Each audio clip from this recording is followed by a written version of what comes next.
Hey, salut! Et oui, nouveau setup. Alors avant de commencer cette vidéo, je voulais juste vous prévenir que j'ai perdu pas mal de rushs de mes vidéos d'origine. Alors je vais faire comme je peux pour vous expliquer avec des petits dessins, même si je sais pas dessiner. Alors sur ce, j'espère que la vidéo vous plaira quand même, parce que ça m'a pris pas mal de temps. Allez, enjoy!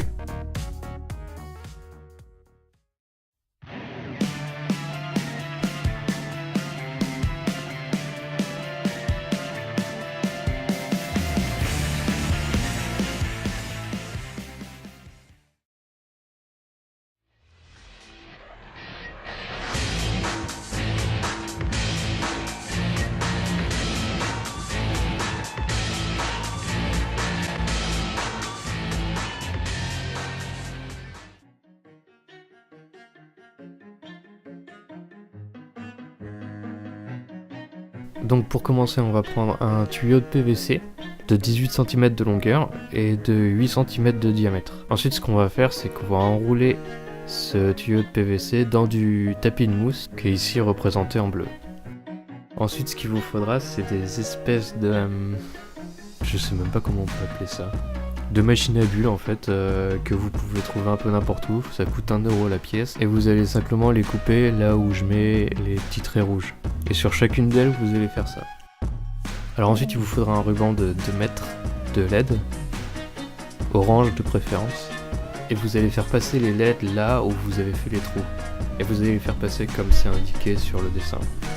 Donc quand c'est en pointillé, ça veut dire que c'est à l'intérieur du tube, et quand c'est pas en pointillé, ça veut dire que c'est à l'extérieur du tube.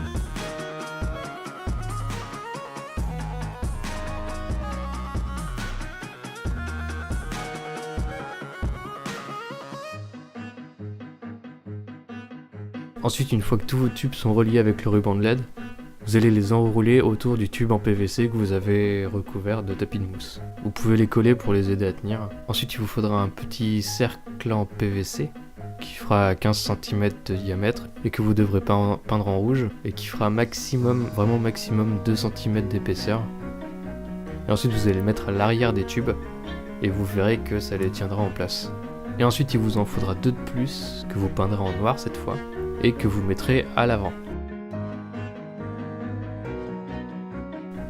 Et donc quand vous regarderez de face, vous aurez quelque chose comme ça. Et là vous allez avoir besoin d'un dernier cercle en PVC qui fera cette fois-ci 14 cm de diamètre. Et vous allez le mettre en fait à l'avant sur les tubes orange. Et ensuite vous relierez ce cercle en PVC avec des petits bouts de mousse comme moi je l'ai fait, ou vous pouvez le faire autrement. Et voilà, on a fini pour cette partie.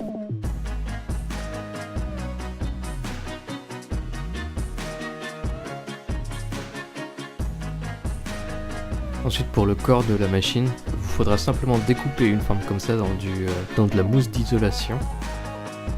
Et vous allez découper 2 autres formes, comme moi je l'ai fait en rouge, pour aller les assembler ensuite. Il faudra faire attention à les découper en diagonale, comme vous pouvez voir ici. Ensuite, pour ce qui est de l'arrière, on va découper 2 cercles, toujours dans la mousse d'isolation, qu'on va relier l'un à l'autre avec du tapis de mousse, tout simplement. Une seule épaisseur, ça suffira. Donc là le tapis de mousse est en noir. Et on va faire 2 espèces de formes à la fois cylindriques et triangulaires. En fait c'est simplement des cercles qu'on coupe diagonalement. Et ensuite on va venir coller dessus 3 petits fils de casque ou d'écouteurs qui vous servent plus. Et ensuite à cette forme là on va ajouter un autre cercle que vous aurez poncé sur les bords. Il faut que les bords soient arrondis et non pas un angle à 90 degrés en fait. Et vous allez faire ça des 2 côtés en fait.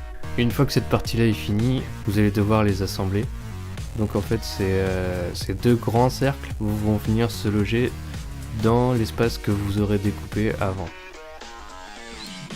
Et voilà, c'est bon, on a fini la partie dessin. Ensuite, dans de la mousse, il va falloir que vous découpiez des formes sur toute la longueur qui ressemblent à tout simplement à ce que vous voyez. Et il va falloir que vous en fassiez 6. Et là vous pouvez vous rendre compte que je me suis servi d'essuie-glace en fait pour faire les espèces de branches. Et c'est vraiment tout simple, en fait il suffit de les couper à moitié à peu près. Et dans la boîte des essuie-glaces vous avez quelque chose qui va vous permettre de clipser et de maintenir en place l'essuie-glace, tout simplement. Une étape qui est super importante avant la peinture, ça va être de passer de la colle à bois sur la mousse. Tout simplement pour la protéger et la rendre plus lisse en fait. Et donc là c'est les peintures dont je me suis principalement servi. Donc vous avez de l'acrylique couleur Army Satin et de l'autre acrylique couleur Océan Satin.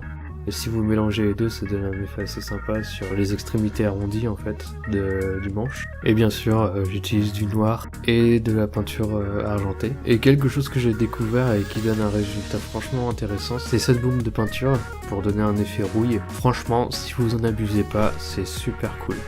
Et ensuite j'ai accroché ce petit thermomètre que j'ai trouvé en grande surface, avec du scotch gris en fait pour correspondre à l'image d'origine. Et alors bon, ok, votre Gravity Gun ne va pas soulever des objets, mais au moins il indiquera la température, même si ça sert à rien. Donc comme vous pouvez le voir sur la gauche, j'ai utilisé une poignée de vélo que j'ai trouvée en supermarché, et ça fait vraiment le taf.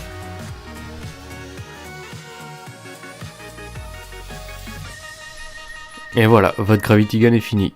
Alors j'espère que cette vidéo a pu vous aider ou vous inspirer. Sur ce, n'hésitez pas à vous abonner à la chaîne pour d'autres projets et pourquoi pas en proposer vous-même. Et moi je vous dis salut!